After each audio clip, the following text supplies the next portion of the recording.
dela, eu sou dela. Improvável, mas marcado por um fogo que vem de Deus. Porque fogo não queima fogo, fogo não queima fogo, fogo não queima fogo, fogo não queima fogo, fogo não queima fogo. Quantos creem? Venceremos na unção de Deus. Aleluia.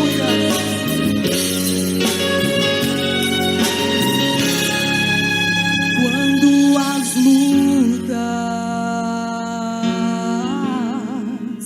vierem contra ti, irmão, insista. Ainda não é o fim. A tua fé, mesmo fraca, ela é forte, destrói muralhas.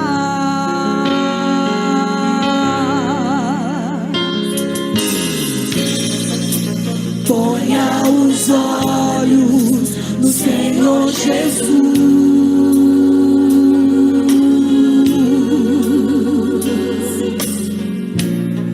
Receba a bênção e a sua luz.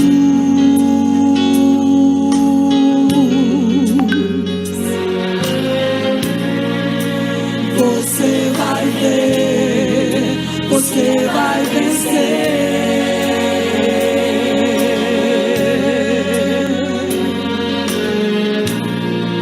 Na unção de Deus e no seu poder.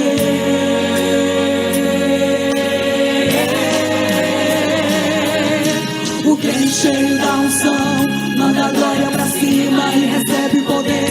Ele passa o mar vermelho e sai do lado de lá.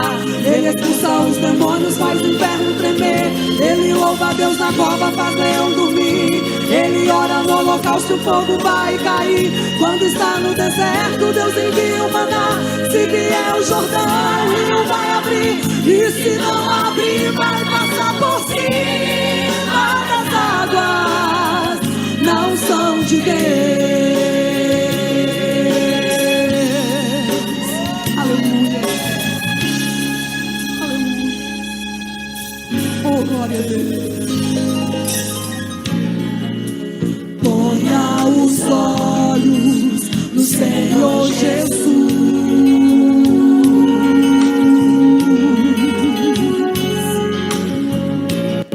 Receba a bênção e a sua luz.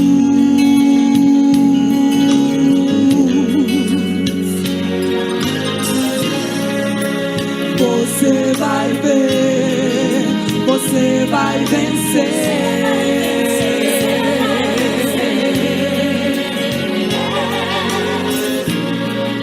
Na unção de Deus e no seu poder.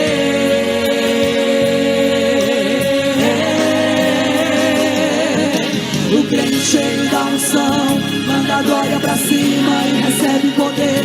Ele passa o mar vermelho e sai do lado de lá. Ele expulsa os demônios, faz o inferno tremer. Ele louva a Deus na cova, faz leão dormir. Ele ora no holocausto, o fogo vai cair. Quando está no deserto, Deus envia o maná.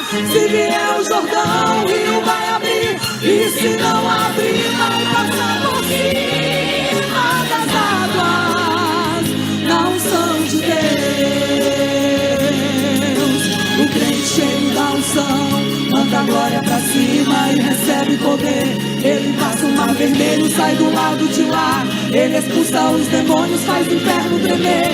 Ele louva a Deus na cova, faz leão dormir. Ele ora no holocausto, o fogo vai cair. Quando está no deserto, Deus envia o maná. Se vier o Jordão, o rio vai abrir. E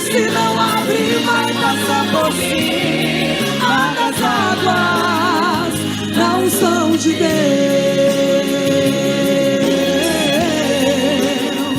na unção de Deus,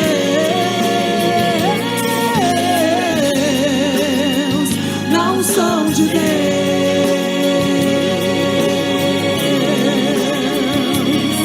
Aleluias, mais palmas para o Senhor. Aleluia, Jesus.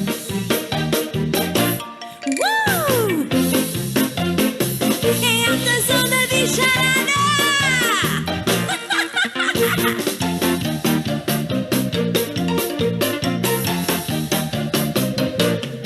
Quem esticou o pescoço da girafa?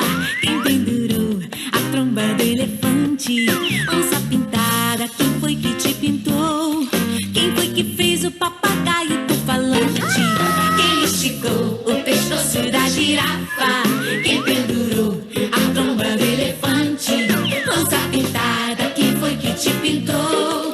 Quem foi que fez o papagaio tão falante? E lá na arca, quem foi que organizou aquela entrada bonita de se ver? Cada bichinho entrando com seu par. Eu sei que tudo fez, meu Deus, com seu poder. Eu sei que tudo fez, meu Deus, com seu poder. Um macaquinho entrou de braço com a macaca e a leoa piscou para o leão. O senhor galo também deu sua cantada. De dois em dois entraram na embarcação. Comigo! O macaquinho entrou de braço com a macaca e a leoa piscou para o leão. O senhor galo também deu sua cantada. De dois em dois entraram na embarcação. E lá na arca, quem foi que organizou aquela entrada bonita de se ver? Cada bichinho entrando com seu par. Eu sei que tudo fez, meu Deus, com seu poder. Eu sei que tudo fez, meu Deus, com seu poder. Quem inventou uma hiena sorridente? Quem penteou a juba do leão?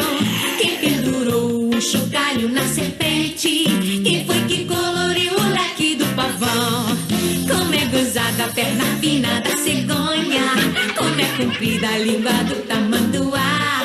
Foi um sucesso a reunião da bicharada, só não gostaram do perfume do gambá.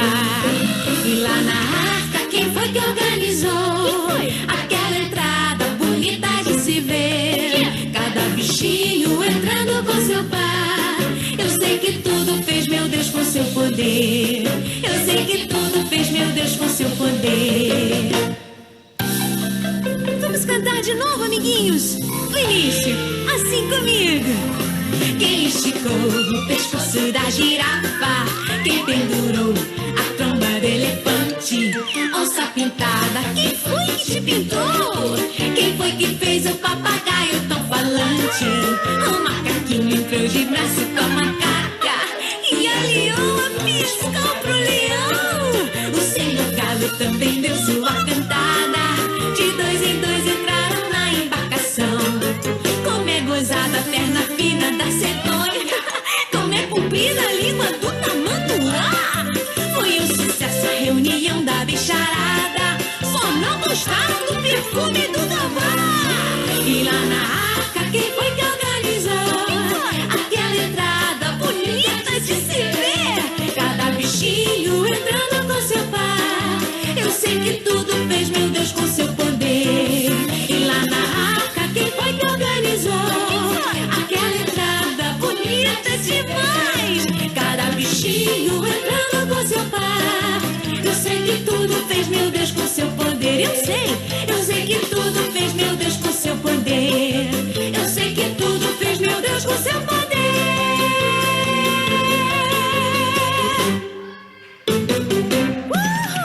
Meus irmãos, nesse momento nós faremos um momento da generosidade. E 2 Coríntios, capítulo 9, versículo 7, diz assim, na segunda carta de Coríntios 9, 7. Cada homem dê conforme propôs no seu coração, não com má vontade ou por necessidade, porque Deus ama um alegre doador. Amém? Então agora faremos o momento das ofertas. E aqueles que vão ofertar, a palavra do Senhor nos orienta a ofertarmos com alegria. Amém? Vamos ficar todos de pé e apresentar as nossas ofertas ao Senhor.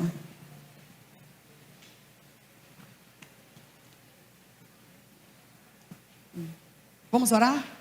Senhor, nós colocamos na Tua presença agora as ofertas do Teu povo. E oramos, Senhor, para que sobre a vida deles nunca falte o azeite na botija, a farinha na panela. Multiplica, Senhor, sobremaneira na vida do Teu povo. Em nome de Jesus Cristo, recebe agora as ofertas da Tua igreja, em nome de Jesus. Quem vai ofertar com alegria nessa noite? As irmãs vão estar passando. Ele é o nosso rei, Ele é o nosso Pai. Não é um reino qualquer, é um reino inabalável. Não é um pai qualquer, é um Pai inabalável. Ele continua sendo Pai, continua sendo Deus, continua abençoando, continua curando, continua fazendo, continua refazendo, continua transformando. Esse é o poder de Deus. Se você crê nessa noite, comece adorando, glorificando, exaltando esse Deus grandioso. Se você sabe essa canção, vamos adorar.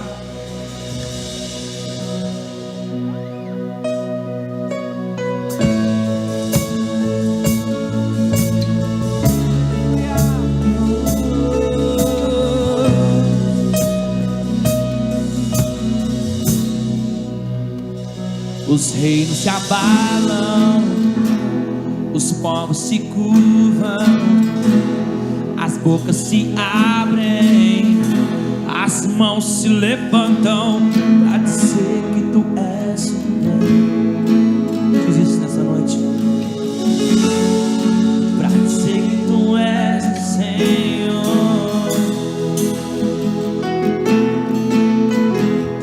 Os reinos se abalam, os povos se curvam, as bocas se abrem, as mãos se levantam pra dizer que Tu és o Rei. Pra dizer que Tu és o Rei. Pra dizer que Tu és o Senhor. O Teu reino é sempre firmado, justiça e igualdade, bondade e fidelidade. A Tua igreja te adora. A Tua igreja te adora. Declare mais uma vez. Teu reino é sempre firmado e fidelidade, justiça.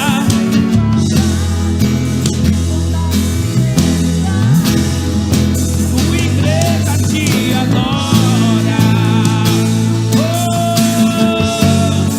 A Tua igreja te adora.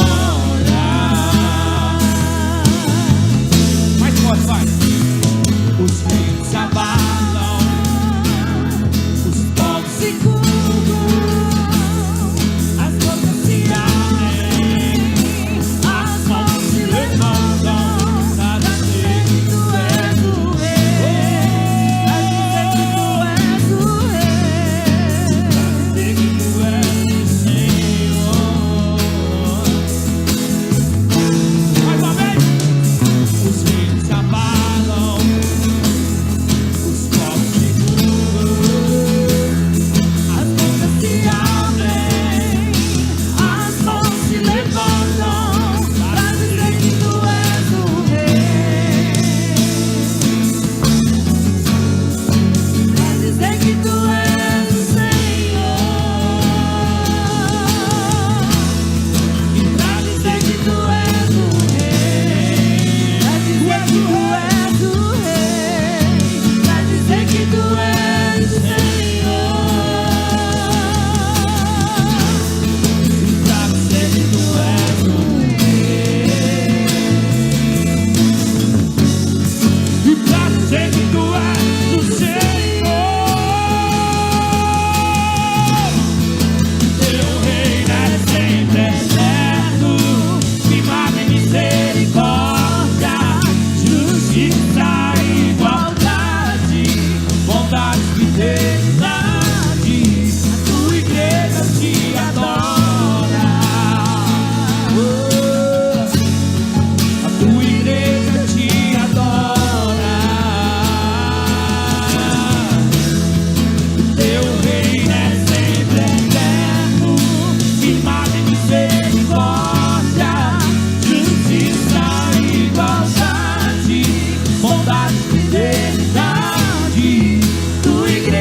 te adora.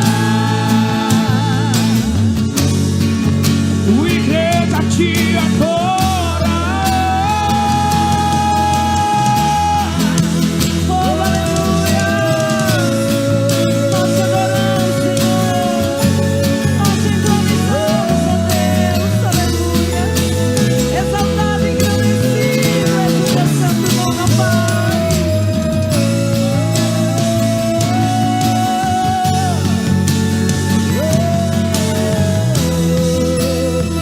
Isso mais uma vez. Teu reino é sempre eterno, firmado em misericórdia, justiça e igualdade, bondade e fidelidade. A tua igreja te adora. A tua igreja te adora. Só igreja, só igreja. O teu reino é sempre justiça, justiça e igualdade, bondade e fidelidade. Tua igreja te adora. Sim, Senhor, a tua igreja te adora. Aleluia, aplauda o nome santo do Senhor. Nós te adoramos, Senhor. Nós te adoramos, ó Deus. Aleluia. Obrigado, Jesus. Obrigado por ter se entregado como um cordeiro. Obrigado por ter se entregado como um cordeiro. O Senhor decidiu se entregar em nosso lugar. Decidiu caminhar para o Calvário como um cordeiro. Mas quando saiu daquela tumba, ressuscitou como um leão da tribo de Judá, sobre um trono de justiça. Eternamente haverá um rei. Ele voltará para governar as nações. E ele governa como? Em amor, que ruja o leão e que a terra estremeça diante da majestade de Jesus. Que ruja o leão e que a terra estremeça diante da majestade de Jesus.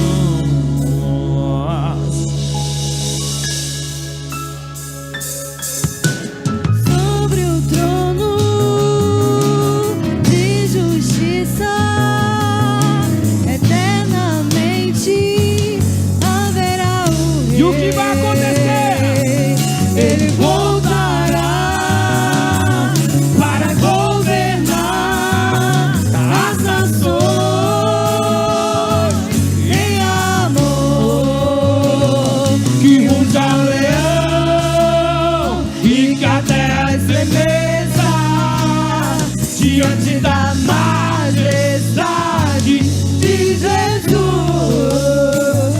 que ruja o leão e que a terra estremeça.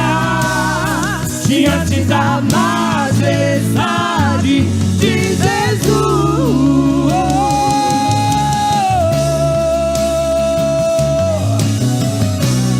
Sim, Senhor, sim, Senhor.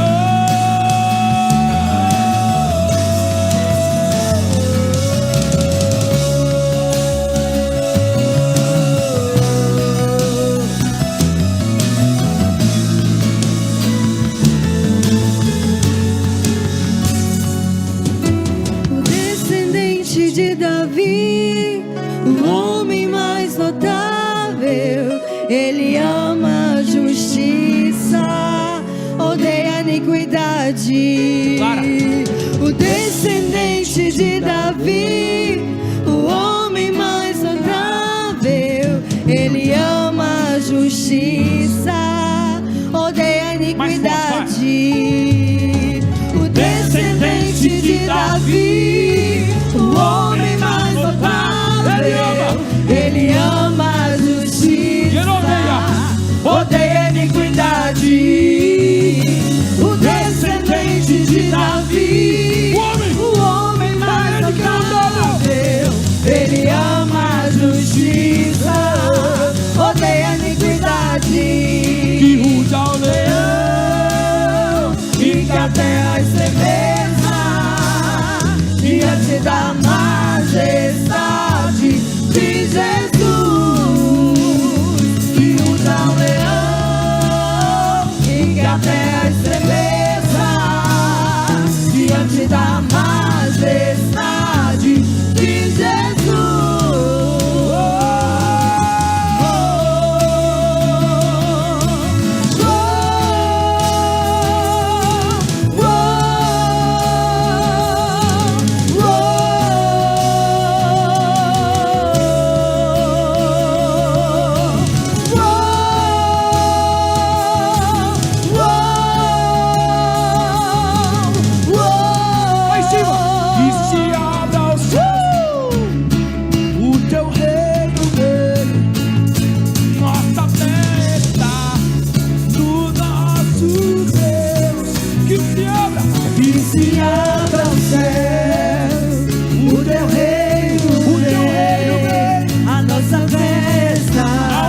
Do nosso Deus,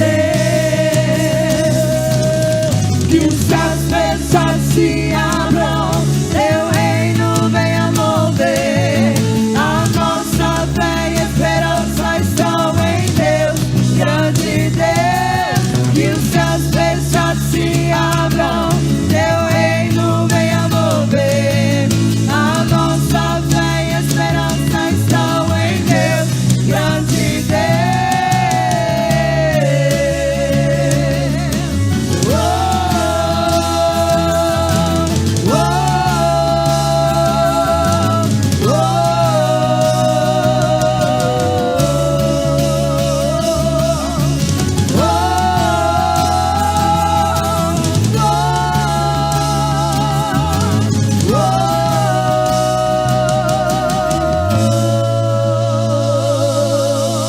aplauda o Senhor Jesus. É Ele que é digno de toda a honra, toda a glória e todo o louvor. Meus irmãos, nós vamos, neste momento, ler a palavra de Deus. Nós vamos começar hoje um novo ciclo, dentro do nosso conhecimento bíblico, que estamos estudando desde o ano passado. Então, nós já vimos aí falando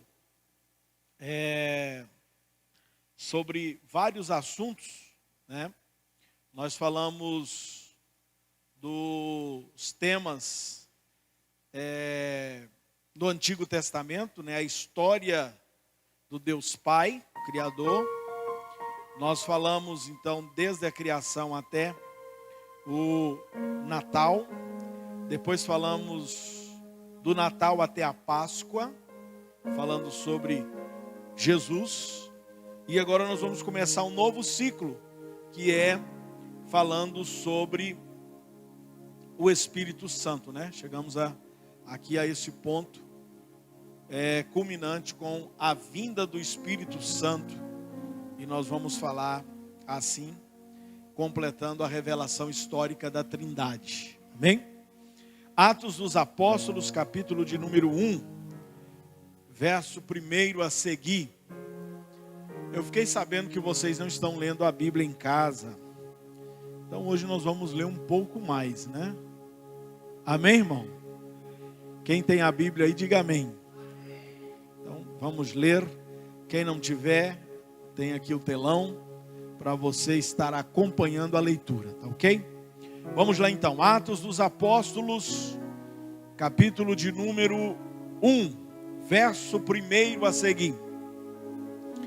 Fiz o primeiro tratado, ó Teófilo, acerca de tudo o que Jesus começou, não só a fazer, mas a ensinar, até o dia em que foi recebido em cima depois de ter dado mandamentos pelo Espírito Santo aos apóstolos que escolhera, aos quais também, depois de ter padecido, se apresentou vivo, com muitas e infalíveis provas, sendo isto por eles por espaço de 40 dias, e falando do que respeita ao reino de Deus. E estando com eles, determinou-lhes que não se ausentassem de Jerusalém, mas que esperassem a promessa do Pai, que, disse ele, de mim ouvistes. Porque, na verdade, João batizou com água, mas vós sereis batizados com o Espírito Santo. E não muito depois, desses dias. Aqueles, pois, que se haviam reunido, perguntaram-lhe dizendo: Senhor, restaurarás tu neste tempo o reino de Israel? E disse-lhes: não vos pertence saber os tempos ou as estações que o Pai estabeleceu pelo seu próprio poder. Mas recebereis a virtude do Espírito Santo, que há de vir sobre vós, e ser-me-eis testemunhas, tanto em Jerusalém, como em toda a Judéia e Samaria, e até os confins da terra. E quando dizia isto, vendo eles, foi elevado às alturas, e uma nuvem recebeu, ocultando-o aos seus olhos. E estando com os olhos fitos no céu, enquanto ele subia, eis que junto deles se puseram 2 varões vestidos de branco, os quais lhe disseram: varões galileus, por que estáis olhando para o céu? Esse Jesus que dentre vós foi recebido em cima no céu, há de vir assim como para o céu o viste ir. Então voltaram para Jerusalém, do monte chamado das Oliveiras, o qual está perto de Jerusalém, à distância do caminho de um sábado. E entrando, subiram ao cenáculo, onde habitava Pedro e Tiago e João e André, Filipe e Tomé, Bartolomeu e Mateus, Tiago, filho de Alfeu, Simão o Zelote e Judas de Tiago. Todos esses perseveravam unanimemente em oração e súplicas com as mulheres e Maria, mãe de Jesus, e com os seus irmãos. Amém? Até aqui. Diga comigo: Senhor Jesus, a tua palavra é o poder de Deus para a transformação de todo aquele que crê. E eu creio. Fala comigo através da tua palavra. Amém. Podeis vos assentar. Desocupe as suas mãos e dê a melhor salva de palmas para Jesus.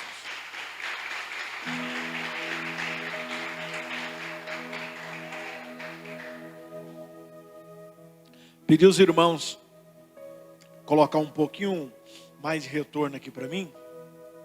Esses dias nós estamos ministrando cursos e também pregando, e acaba a voz indo embora, né? Ficou bom, tá bom.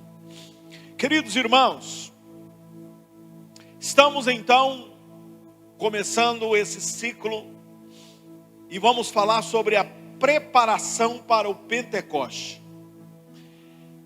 Examinamos aí por algum tempo o Antigo Testamento para acompanhar a história de Israel.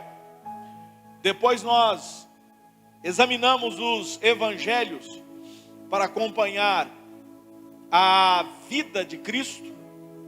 E nós chegamos então agora à terceira parte da Bíblia, em que nós acompanharemos a história da igreja através do livro de Atos, das cartas e também do Apocalipse. Sem o livro de Atos, o Novo Testamento estaria seriamente empobrecido, pois, embora tenham os 4 evangelhos, com as narrativas da vida de Jesus, nós temos apenas este relato sobre a igreja primitiva, que é o livro de Atos. E nele Lucas, ele fala sobre a ascensão de Jesus e a vinda do Espírito Santo, e também fala dos ministérios de Estevão, Filipe, das conversões dramáticas aí de Saulo e também de Cornélio. A partir daí então, de contando tudo isso, Pedro, ele passa para o segundo plano, dando aí o lugar ao herói de Lucas, que é Paulo, que passa a dominar toda a cena daí para frente, após todo esse relato que nós vimos até Cornélio. Além de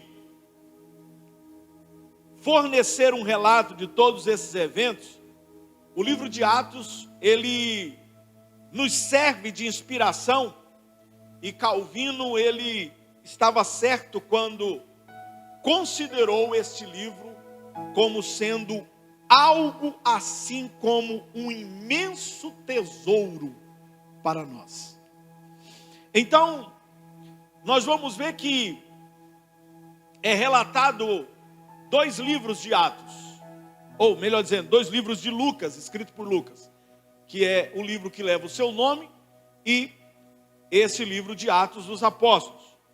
Em Atos capítulo 1, verso 1 e o verso 2, como nós já lemos, ele diz: em meu livro anterior, Teófilo, escrevi a respeito de tudo o que Jesus começou a fazer e a ensinar até o dia em que foi elevado ao céu. Então, há um consenso quase unânime de que o livro anterior de Lucas seria o seu evangelho. E, na verdade, Lucas não nos deixou 2 livros, mas ele dividiu em 2 partes, como é possível a gente verificar na introdução do seu evangelho, porque ali ele vai nos mostrar, e nós podemos observar que Lucas se referiu a certos eventos que os apóstolos haviam testemunhado e transmitido à geração seguinte, e que ele mesmo, depois de investigar tudo, como ele diz, cuidadosamente, desde o começo, Lucas capítulo 1, verso 3, ele decidiu escrever um relato ordenado.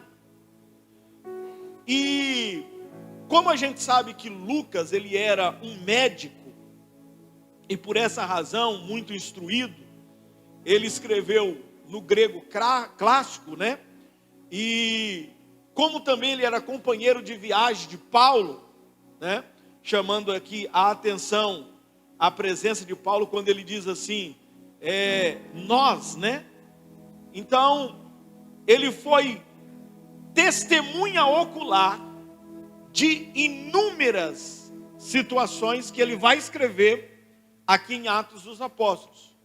Mas ele também diz que o que ele escreveu no Evangelho foi tanto pelo que os apóstolos lhe contaram, como também ele investigou cada fato, cada situação, e escreveu em uma forma ordenada e deixando aqui para nós.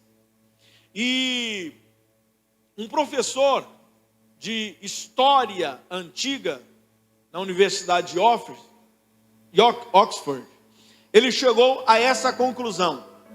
Ele diz que para o autor de Atos, a confirmação da historicidade dos fatos é fundamental. Então, cabe aqui uma advertência, porque a leitura de Atos não deve nos levar a uma idealização da igreja primitiva, de forma a pensarmos que ela não tinha problemas, e nós sabemos que ela tinha os seus problemas, e nós vamos ver isso no decorrer aí dos nossos estudos, né? E outra coisa interessante aqui, começando o livro de Atos, é a questão do nome, né?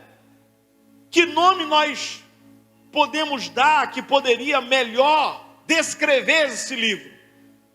Nós sabemos que ele é mais conhecido como Atos dos Apóstolos, ou livro de Atos.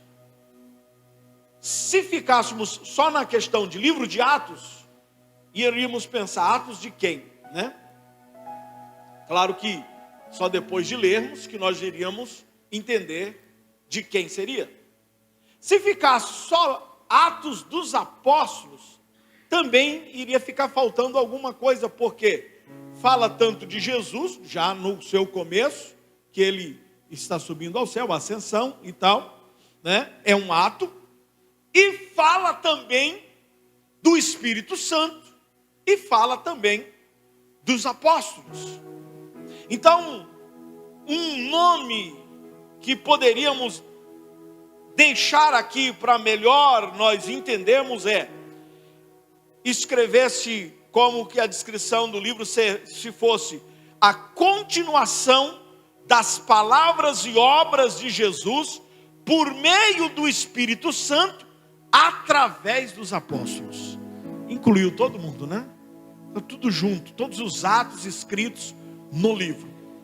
Aí nós vamos ao capítulo de número 1, verso 8, onde há uma promessa do Espírito Santo. Ele vai dizer: mas recebereis poder quando o Espírito Santo descer sobre vocês, e serão minhas testemunhas até os confins da terra. Finalizando lá o capítulo, fizemos um resumo aqui no versículo. Então, no período de 40 dias entre a Páscoa e a Ascensão, Jesus ele concentrou o seu ensino em dois tópicos principais: o reino de Deus e o Espírito de Deus. E ele diz que cujo a chegada o Pai no Antigo Testamento e João havia já prometido. Então, parece que nós vamos ver que Jesus ele relacionou os dois tópicos, como fizeram os antigos, os profetas, que eles afirmaram que o derramamento do Espírito Santo seria uma das maiores bênçãos do reino do Messias. Então, a compreensão dos apóstolos em relação a esse acontecimento, no entanto, olhando para o texto que nós lemos, nós vamos ver que parece ter sido meio confusa para eles, como fica aí evidente na pergunta que eles fizeram a Jesus. Porque eles vão perguntar dizendo: Senhor, é neste tempo que vais restaurar o reino a Israel? Verso 6. Então, há vários erros aqui nessa pergunta que eles estão fazendo. Por quê? Primeiro, ao perguntar sobre a restauração do reino, fica claro aqui que os apóstolos, eles ainda sonhavam com a libertação política de Roma. Essa é uma questão, né? Que ao responder a eles, nós vamos ver que Jesus afirma que o Espírito Santo lhes daria poder para testemunhar.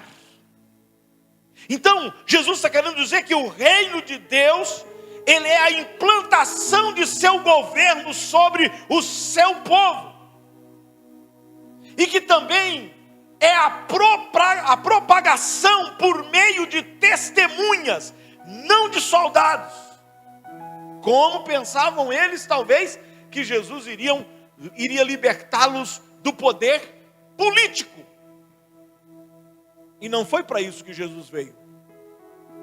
E nós vamos entender também que o reino de Deus, além de ser propagado por meio de testemunhas e não por soldados, seria através do evangelho da paz e não de uma declaração de guerra.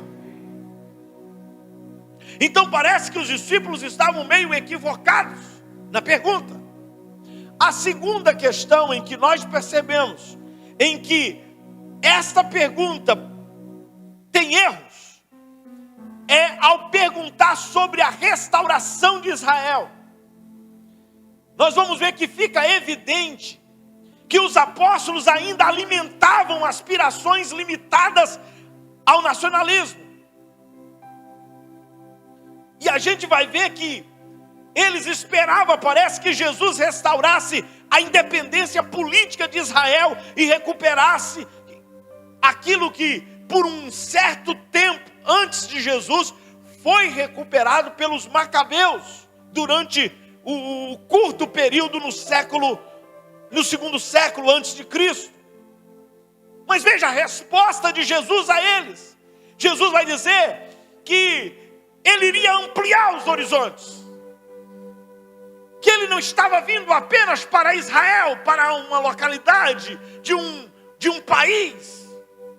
Não, Jesus vai ampliar isso e Jesus vai dizer para eles: olha, deixa eu dizer para vocês que vocês vão começar a testemunhar em Jerusalém e vocês vão continuar testemunhando pela região da Judeia e vocês vão chegar até os confins da terra.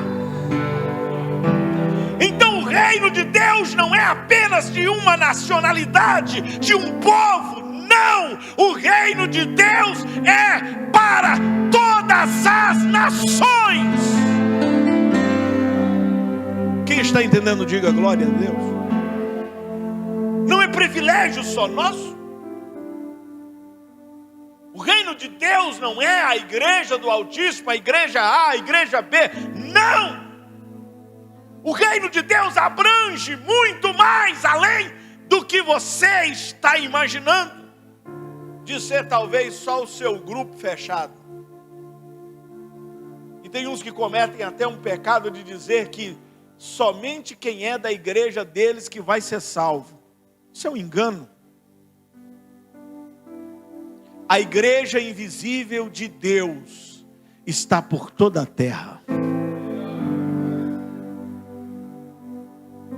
A igreja visível é o que nós estamos vendo, mas nem todos pertencem à igreja invisível, que é só Deus sabe quem são os verdadeiros cristãos.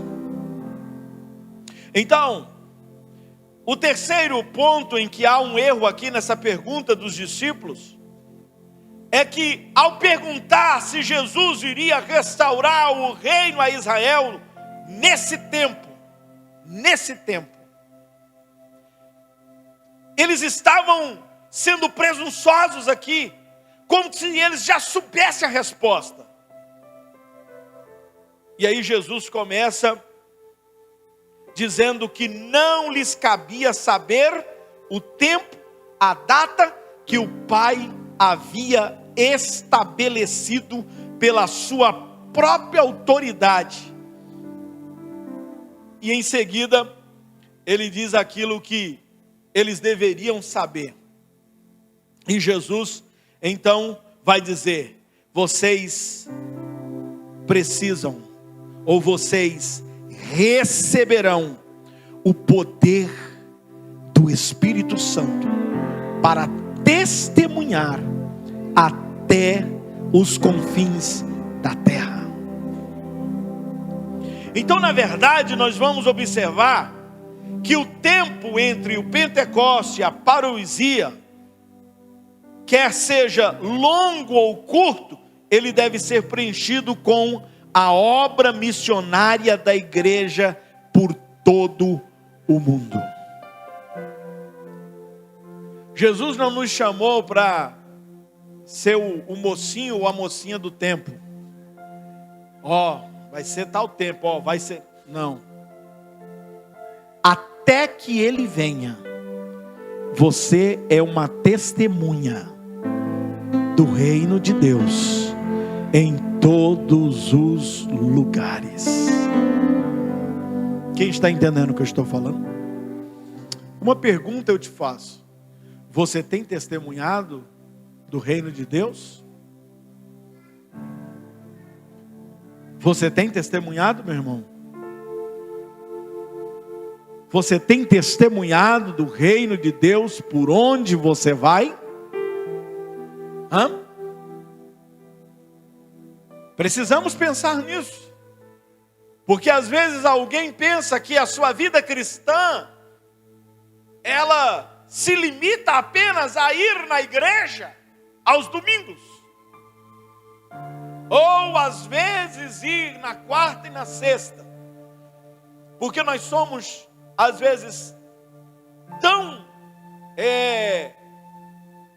frios nesse sentido, quando nós temos a condição de estar, é claro, na igreja, que nós temos dificuldade de vir na igreja mais de um dia na semana.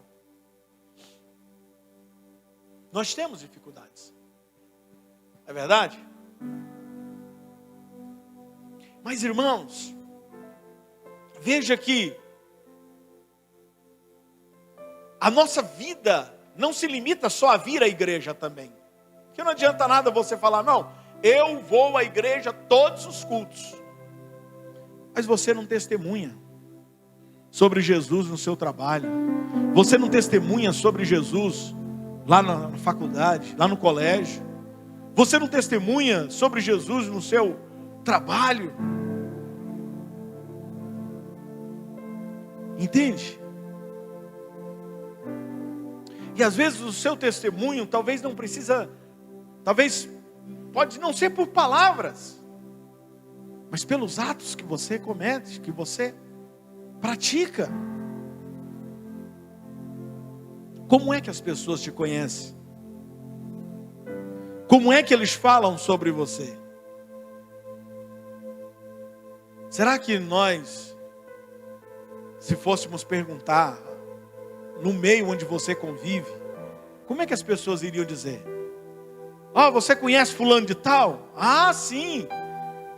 É o irmão fulano. Ah, ele é crente? Eu não sabia que ele era crente. Tem situações que é assim. As pessoas onde o irmão trabalha não sabem que ele é crente. Porque ele nunca disse e também nunca deixou transparecer que é. Ele é um 007 de Jesus. Agente secreto. Ninguém sabe. Né? Ou talvez você pode encontrar alguma coisa como que se fulano de tal trabalha aqui com você, ou estuda aqui nessa escola, ou alguma coisa assim. Ah, sim. Ah, rapaz, moço, o crentinho mentiroso é aquele, viu? Não, vou falar para você, o crentinho que conta piada pornográfica, pesada, que fala besteira. Como é que as pessoas podem falar sobre você? Ou às vezes, como é que é o nosso testemunho na nossa casa? Se eu sentasse junto com a minha esposa e conversar separadamente com o seu esposo ou com a sua esposa, o que ele teria de dizer sobre você?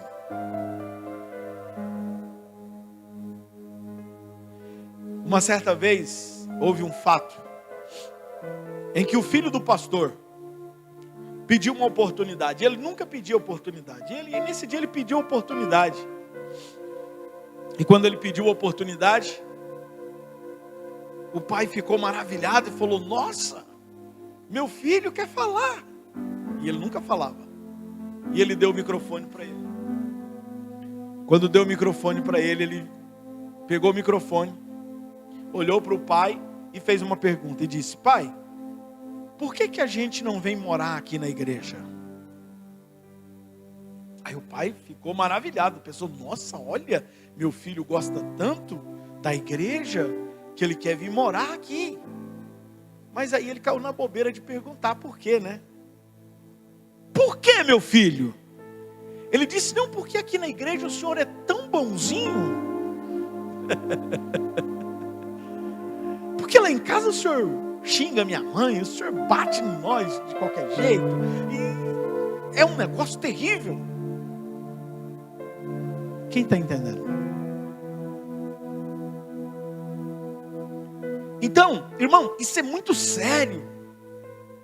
Porque às vezes nós queremos receber o Espírito Santo, mas nós vamos ver que o avivamento, ele só vem com o começo de arrependimento. O reino de Deus começa a ser pregado dizendo o quê? Arrependei-vos. E arrependimento, a palavra arrependimento é metanoia. E metanoia, meta de mudança, noia de mente. Então, traduzindo, mudança de mente, de mentalidade. Mudar essa mentalidade. Você precisa mudar o jeito de falar. Você precisa mudar o jeito de resolver as coisas. Porque se nós olharmos para os evangelhos como nós pregamos aqui para vocês, as bem-aventuranças ou os abençoados, quem são os abençoados? Os pobres de espírito. Aqueles que reconhecem que eles não têm nenhum mérito, nada a oferecer. Eles são como o pobre mendigo que depende da ajuda de alguém para comer. São totalmente dependentes. Assim tem que ser a nossa vida. A minha mentalidade como cristão é: eu sou totalmente dependente de Deus. Eu não sou autossuficiente. Eu não sou autossuficiente. Eu não sei todas as respostas. Eu não sei de todas as coisas. Eu dependo de Deus.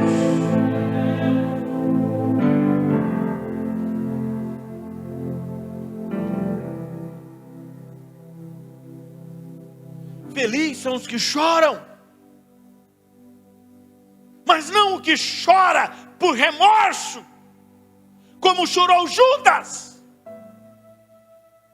que reconheceu que estava errado, reconheceu que ele estava cometendo um erro, traindo Jesus, o sangue inocente. Mas em vez dele ir lá e pedir a Jesus o perdão, e confessar e conversar, se arrependendo de verdade, ele quis resolver o próprio problema.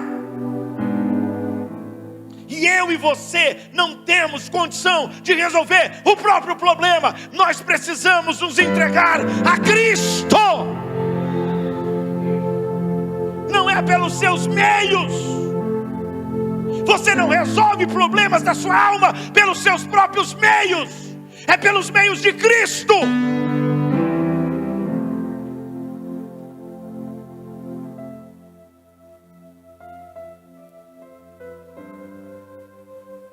Muda a sua mente.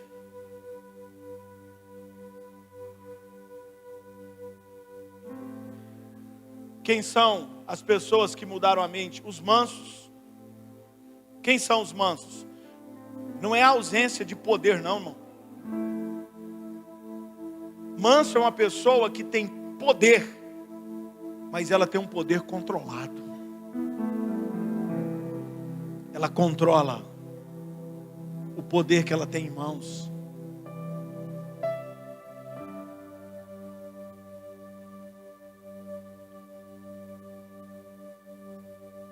qual é a sua mentalidade. Eu tenho toda a condição e poder para fazer e humilhar essa pessoa que me humilhou, mas eu não vou fazer isso. Eu sou manso. Eu controlo os meus impetos.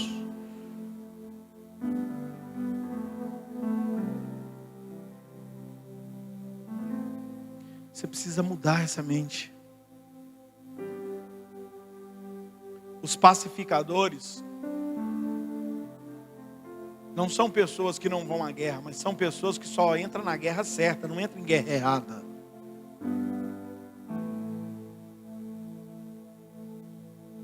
Cuidado para você não estar lutando uma guerra que não é sua.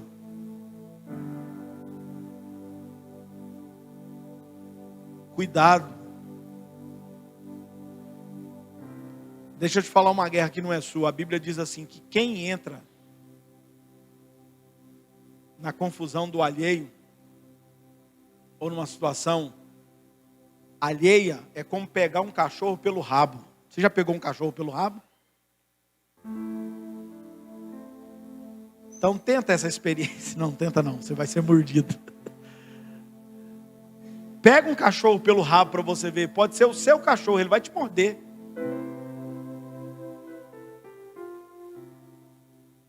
Lute as suas guerras.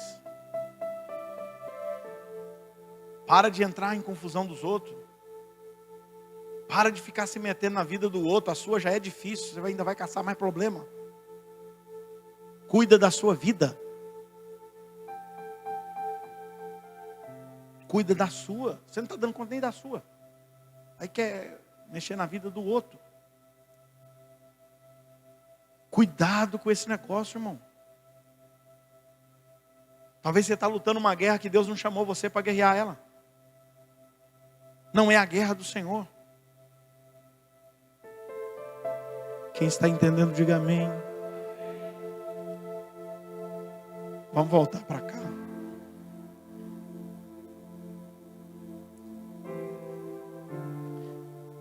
Diga ao seu irmão assim, vai melhorar. Você está com medo de dizer também? Então, nós vamos ver que aqui está acontecendo uma preparação para que o Espírito Santo viesse sobre a vida dessas pessoas, porque há uma promessa. Há uma promessa. E aí o verso 9 vai mostrar que Jesus sobe. Jesus subiu aos céus. Jesus vai para o céu. E existe aí um ceticismo generalizado quanto à aceitação dessa ascensão de Jesus, como se fosse apenas um evento histórico. Por certo, alguns dizem, os críticos, eles vão dizer que essa crença seria decorrência de uma cosmologia pré-científica, que considerava o céu como um lugar lá em cima, de modo que Jesus precisava ser elevado para chegar lá. Assim, o que nós vamos ver e desmistificar através da palavra de Deus é que Jesus, antes disso, depois dele ressuscitar, depois da ressurreição, Jesus várias vezes saiu de um lugar, apareceu no outro, sumia aqui, aparecia ali, entendeu? Então, na ideia dessas pessoas, desses críticos, eles dizem, não, ele precisava ser elevado e tal para um lugar. Jesus podia muito bem desaparecer e aparecer lá no céu, mas ele quis subir com todas as testemunhas vendo que ele subiu, e também ele estava dizendo mostrando a todos eles: olha, não precisa ficar me esperando aparecer aqui, ali e ali, não. Eu estou indo.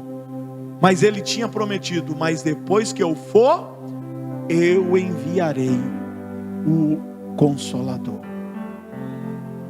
Quem está entendendo? Então, dentro dessa escala que nós estamos vendo, nós vimos a manifestação do Pai. Todo o Velho Testamento, claro que Jesus, o Espírito Santo estão lá, mas uma ênfase maior, lá o Pai, uma ênfase maior aqui nos Evangelhos, com Jesus, e agora a partir de Atos dos Apóstolos, uma ênfase maior com a presença do Espírito Santo. E aí Jesus está fazendo então esse momento de subida, para que eles estejam entendendo que Ele está indo, mas que Ele vai enviar como Ele disse que enviaria o Consolador. E aí como é que eles ficaram esperando a vinda do Espírito Santo? Atos capítulo 1, verso 14. Todos eles se reuniam sempre em oração. Então, depois de Jesus, que Jesus foi elevado aos céus, os apóstolos, diz aqui o texto, retornaram a Jerusalém com grande alegria. Lucas 24, 52 vai falar sobre isso. E eles esperaram durante 10 dias pela descida do Espírito Santo. Então, Jesus ficou 40 dias ali. Foi 10 dias depois. Então, 50 dias depois da ressurreição, vai acontecer o Pentecoste. Então, nós vamos ver que eles ficaram durante 10 dias esperando pela descida do Espírito Santo. E Lucas vai relatar como eles ocuparam o seu tempo durante aqueles dias em que antecede aqui, ou antecederam o Pentecoste. E aí a gente vai ver que ele conta em seu evangelho que eles permaneciam constantemente no templo, louvando a Deus, segundo Lucas 24, 53. Enquanto a gente vai ver que o livro de Atos vai relatar que todos eles se reuniam sempre em oração. E a gente vai ver que eles estavam no lugar onde eles estavam hospedados. E aí a gente vai perceber que esta certamente é uma combinação saudável. Oração constante no templo e também em casa. Quem tem orado aqui na igreja? Quem tem orado em casa? É necessário orar não só no templo, orar em casa também.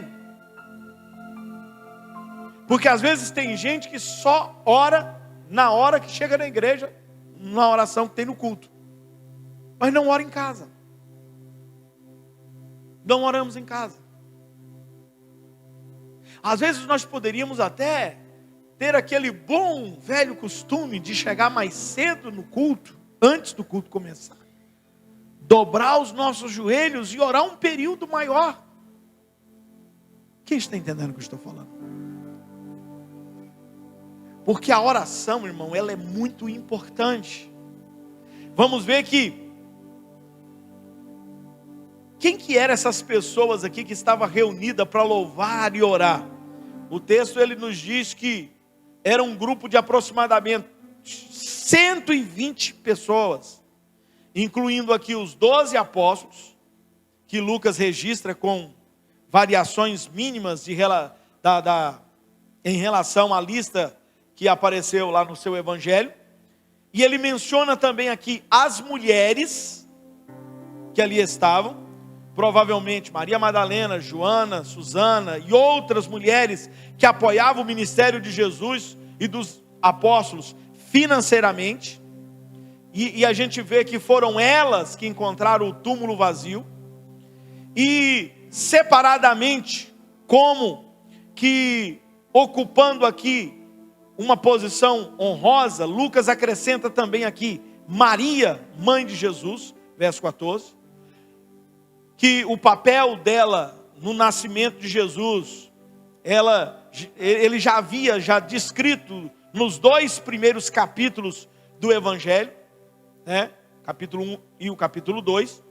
Por último também aqui ele vai mencionar os seus irmãos, verso 14, que provavelmente esses aqui vieram a crer em Jesus depois da ressurreição, porque antes da ressurreição não é descrito na Bíblia que nem os seus irmãos criam nele. Só depois da ressurreição que a gente vai ver descrito aqui que também os seus irmãos, eles creram em Jesus. E aí, aqui vai aparecer em 1 Coríntios 15, 7, sobre Tiago, irmão de Jesus, né, que teve aí essa conversão, quando o Senhor Jesus apareceu a ele de uma forma especial. E nós vamos ver que todos esses, os apóstolos, as mulheres, a mãe de Jesus, os irmãos de Jesus, juntamente com o restante do grupo, eles somavam que cerca de 120 pessoas que se reuniam sempre em oração. E a Bíblia vai deixar bem claro, e eles perseveravam, unânimes, em oração. Irmãos, deixa eu te falar uma coisa. Você já viu uma frase que às vezes tem até em alguns carros por aí? Ora que melhora. Já viram isso? É uma grande verdade. Quando a igreja diminui o seu nível de oração, o nível, às vezes, das batalhas aumentam e sufocam a igreja, as pessoas. Então deixa eu te falar, você quer viver uma vida mais plena, uma vida mais segura, mais cheia do Espírito Santo, mais cheio do poder para resistir às lutas, às batalhas da vida? Comece a orar mais. Irmão, ore mais. As pessoas hoje ficam saudosistas dizendo assim, né? Antigamente Deus operava mais. Sim, por quê? Porque os crentes oravam mais. Oravam mais. Porque a oração é o meio pelo qual Deus quis que nós, seres humanos, participasse de algumas mudanças que Ele tem para fazer na terra. Então, quando você ora, você se posiciona debaixo da potente mão do Senhor. Como diz Isaías 59, a mão do Senhor não está encolhida, o ouvido do Senhor não está fechado. Mas como assim, pastor? Por que a coisa ficou difícil? Aí o verso 2 responde: mas é a vossa iniquidade, o vosso pecado é que faz separação entre vós e o vosso Deus. A mão poderosa está lá para abençoar, o ouvido está lá para ouvir, mas quem saiu debaixo desse lugar de bênção, de vitória, de poder, fomos nós. Fomos nós. Por aumentar a iniquidade, diz que o amor de muitos esfriaria. Irmão, só é uma pessoa perseverante em tudo isso que nós estamos pregando, pessoas que realmente amam Jesus. E amar não é apenas um sentimento. Faz parte do sentimento, mas amar não é sentimento. Porque senão eu posso dizer, não, hoje eu estou sentindo de amar você. Não, hoje eu não estou sentindo de amar você.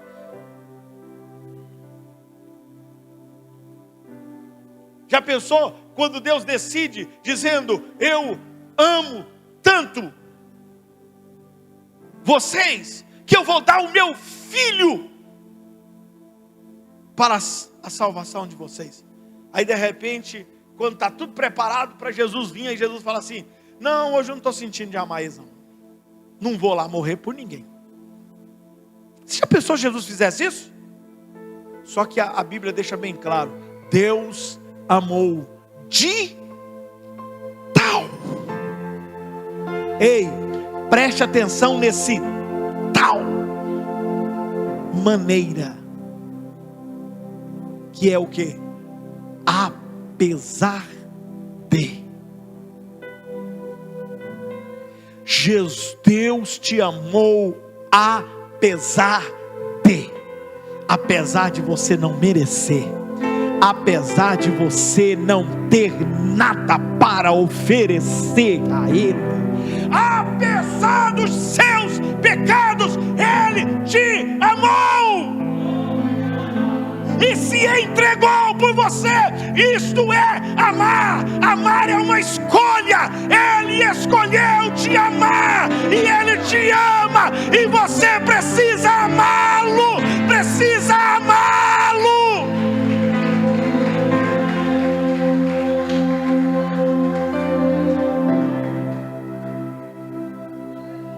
Você precisa aumentar esse grau de amor seu por Deus, irmão, por Jesus.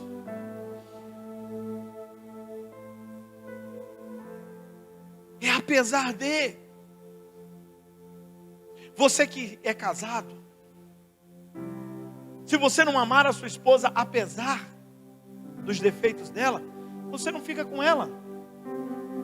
Porque é isso que o mundo não entende. O mundo lá fora não entende o que é amor.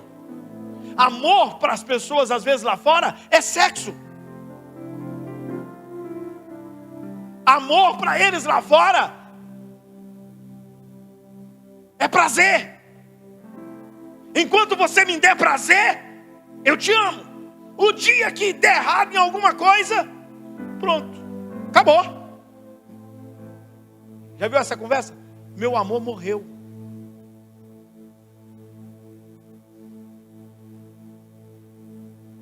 Esse amor seu que morreu é o amor de sentimento. E um sentimento que parece muito com amor é paixão. E paixão acaba.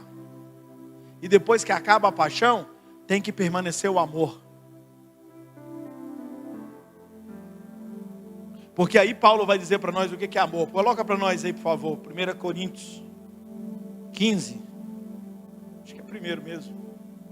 1 Coríntios 15. É isso? Não? Me ajuda aí. 13, né? 13. Não estava no script aqui não. Não, peraí. Ajuda aí, irmão. Hã? É aí mesmo. Pronto. É o 13. Quero que vocês leiam em alto e bom som o que é amor. Vamos lá, 1, 2, 3 e...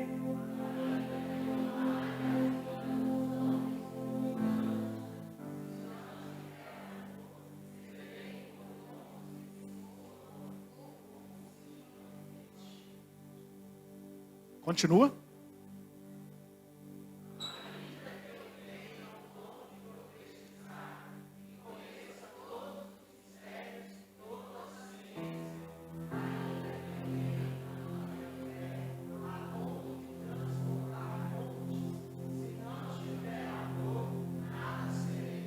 Continua.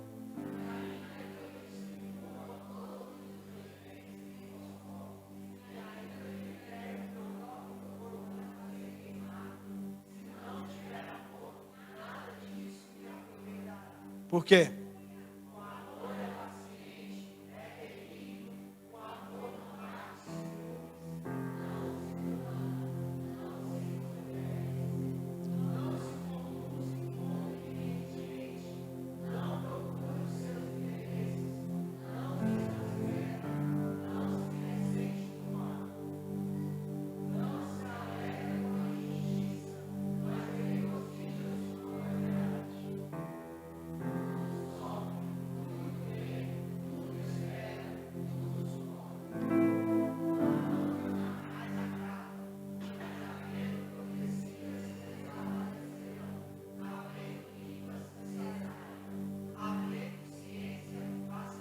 E o final?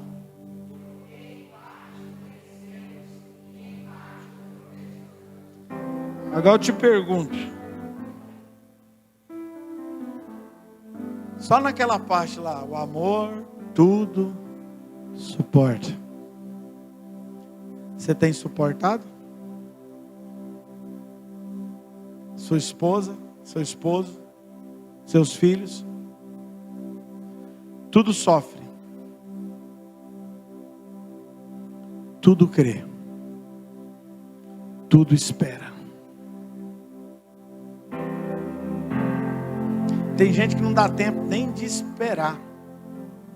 Responde na lata. Tem que esperar, irmão. Responde não, calma. Conta até 10. Respira. Fazer igual o pastor Flávio aqui na sexta-feira, né?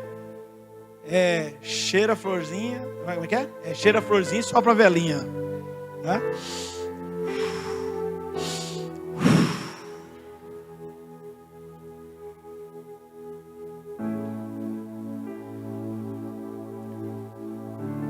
Que mentalidade é essa das pessoas? Irmão, as pessoas hoje não estão preparadas para viver isso. E deixa eu te falar, humanamente, nenhum de nós aqui conseguimos viver isso. Não vai pensar, pastor, tô ruim mesmo, porque pela lista que eu vi ali, eu não estou conseguindo cumprir nada. Isso mesmo, humanamente você não consegue mesmo não. É por isso que nós estamos começando hoje a busca pelo Espírito Santo, porque é Ele que vai fazer você conseguir. Quem está entendendo? Se você olhar Pedro antes de receber o batismo com o Espírito Santo, o Pedrão era crente, mas não apartava da faca, da espada. A hora que soldado veio para prender Jesus, ele arrancou a espada e na orelha de Malco.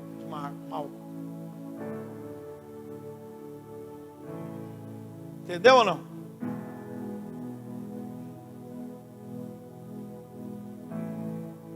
Irmão, mas depois que Pedro recebeu o Espírito Santo, Pedro foi açoitado, Pedro apanhou, foi esculachado, mas ele foi paciente, perseverante, tudo sofre, tudo suporta, tudo crê. Que negócio é esse? Qualquer coisinha as pessoas querem acabar com tudo. Os casamentos de hoje, irmão, que negócio mais feio. O camarada casou hoje, vamos dar uma semana, quer largar já. Por quê? Não aguento não, tá doido, suporto não. Que isso? Aonde vocês aprenderam isso? Suportai-vos uns aos outros no Senhor. Amém? Então, nós estamos só preparando para receber o Espírito Santo. Mas para receber o Espírito Santo, tem que haver arrependimento. Aleluia.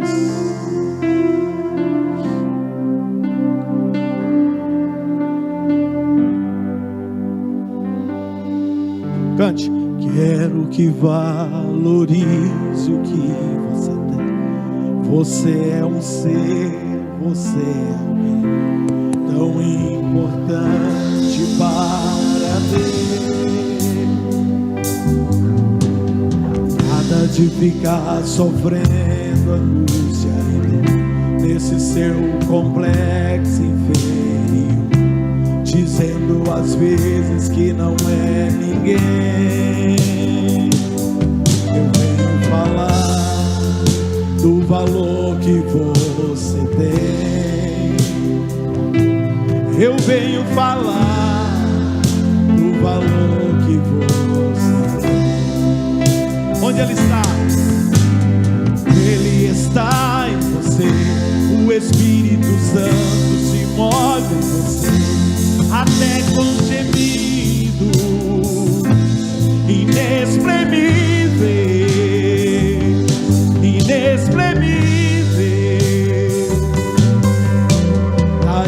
Você pode então perceber que pra Ele há algo importante.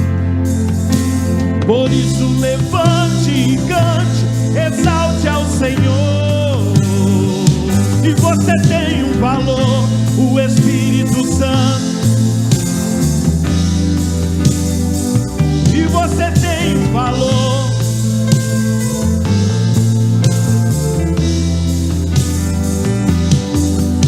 Amém? Você tem um valor. O Espírito Santo se move em você. Amém?